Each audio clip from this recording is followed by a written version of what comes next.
ദിവ്യാത്മാക്കൾക്കെല്ലാം വിനീതമായ നമസ്കാരം. സുഖം നേടുന്നതിനും ദുഃഖത്തെ ഒഴിവാക്കുന്നതിനും ഓരോ മനുഷ്യനും അനവരതം പ്രയത്നിച്ചുകൊണ്ടേയിരിക്കുന്നു. പക്ഷേ ഫലം നേരെ വിപരീതമാണ്. ദുഃഖം ഒഴിവാകുന്നില്ല, സുഖം പ്രാപിക്കാനും കഴിയുന്നില്ല. ഇതാണ് ലോകത്തിൻ്റെ സ്ഥിതി.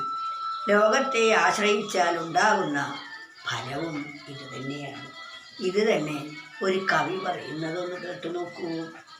കേൾക്കൂ, സുഖം നേടുവാനും ദുഃഖം നീക്കിയിടുവാനുമാം ജനങ്ങളേവരും വാരിൽ അവിശ്രാന്ത പരിശ്രമം. ചെയ്വതെന്നെന്നുമെങ്ങെങ്ങും ഫലമോ വിപരീതവും ആനന്ദരൂപനാമാത്മാ വിങ്കൽ നിന്നകലും വിധം. ആനന്ദസ്വരൂപിയായിരിക്കുന്ന ആത്മാവിൽ നിന്നും അകലുന്ന വിധത്തിലാണ് ഓരോ മനുഷ്യനും ഇവിടെ പരിശ്രമിച്ചു കൊണ്ടിരിക്കുന്നത്. നമുക്ക് ദുഃഖസ്പർശമില്ലാത്ത സുഖം ലഭിക്കണമെങ്കിൽ അതിന് ഈ ലോകത്തിലെ ഒരു വസ്തുവും പര്യാപ്തമല്ല. കാരണം വസ്തുക്കളിൽ അല്ല അത്.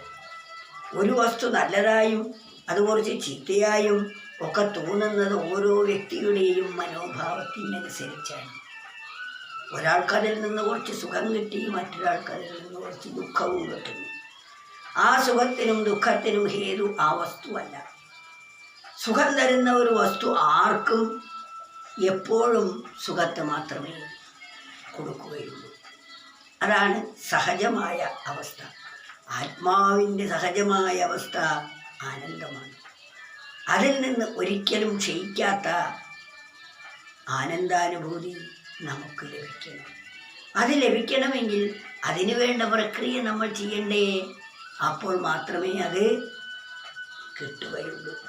അതാണ് കേൾക്കൂ, സുഖം നേടുവാനും.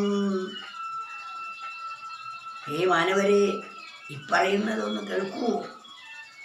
സുഖം നേടുവാൻ വേണ്ടി ദുഃഖം നീക്കിയിടുവാനുമാം.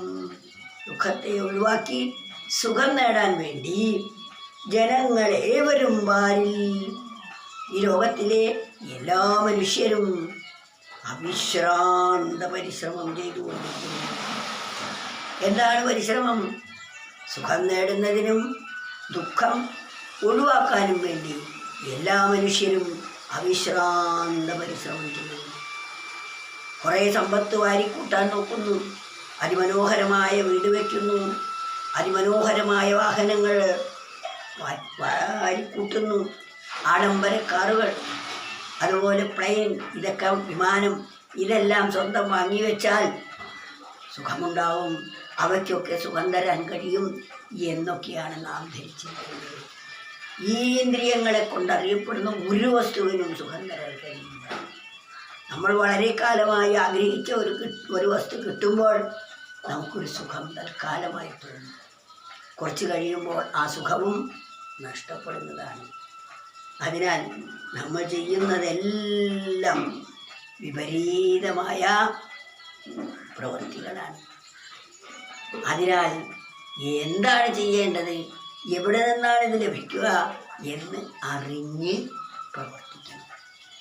കേൾക്കൂ, സുഖം നേടുവാനും ദുഃഖം നീക്കിയിടുവാനുമാം ജനങ്ങളേവരും വാരിൽ അവിശ്രാന്ത പരിശ്രമം. ചെയ്വതെന്നെന്നും എങ്ങെങ്ങും ഓരോ മനുഷ്യനും എന്നും ചെയ്യുന്നത്, എവിടെയുള്ളവരും ചെയ്യുന്നത്, എങ്ങെങ്ങും എവിടെയുള്ള ആളുകളും എന്നും ചെയ്യുന്നത് ഇതാണ്. എന്ത്? അവിശ്രാന്ത പരിശ്രമം സുഖം കിട്ടാൻ വേണ്ടി ചെയ്യുന്നു. എന്നിട്ടോ കിട്ടുന്നത് ദുഃഖവുമാണ്. ചെയ്വതെന്നെന്നുമെങ്ങെങ്ങും ഫലമോ വിപരീതമാം. ഫലം കിട്ടുന്നത് സുഖത്തിനായി ശ്രമിക്കുമ്പോൾ കിട്ടുന്നത് ദുഃഖമായിരിക്കും. ആനന്ദരൂപനാമാത്മാവിങ്കൽ നിന്നകലും വിധം. ആനന്ദരൂപമായിരിക്കുന്ന ആത്മാവിൽ നിന്നും അകലുന്ന വിധത്തിനാണ് ഓരോ മനുഷ്യൻ്റെയും ചെയ്തികൾ. അതിനോടടുക്കും തോറുമായിരിക്കും നമുക്ക് പരമാനന്ദത്തിൻ്റെ ഉടമകളായിത്തീരുക. വിഷയങ്ങളോടടുക്കും തോറും ആത്മാവിൽ നിന്നും അകലുന്നു. ആത്മാവിനോടടുക്കും തോറും വിഷയങ്ങളിൽ നിന്നും വിഷയചിന്തകളിൽ നിന്നും അകലും നമ്മൾ. അതിനാൽ നാം എന്താണ് ചെയ്യേണ്ടതെന്നും എന്താണ് ചെയ്യാൻ പാടില്ലാത്തത് എന്നും അറിഞ്ഞു വേണം ഈ ലോകത്തിൽ പരിശ്രമിക്കാൻ. കേൾപ്പൂ സുഖം നേടുവാനും ദുഃഖം നീക്കിയിടുവാനുമാം ജനങ്ങളേവരും വാരി ലവിശ്രാന്ത പരിശ്രമം ചെയ്വതെന്നെന്നുമെങ്ങെങ്ങും ഫലമോ വിപരീതമാം ആനന്ദരൂപനാമാത്മാ വിങ്ങൽ നിന്നകലും വിധം.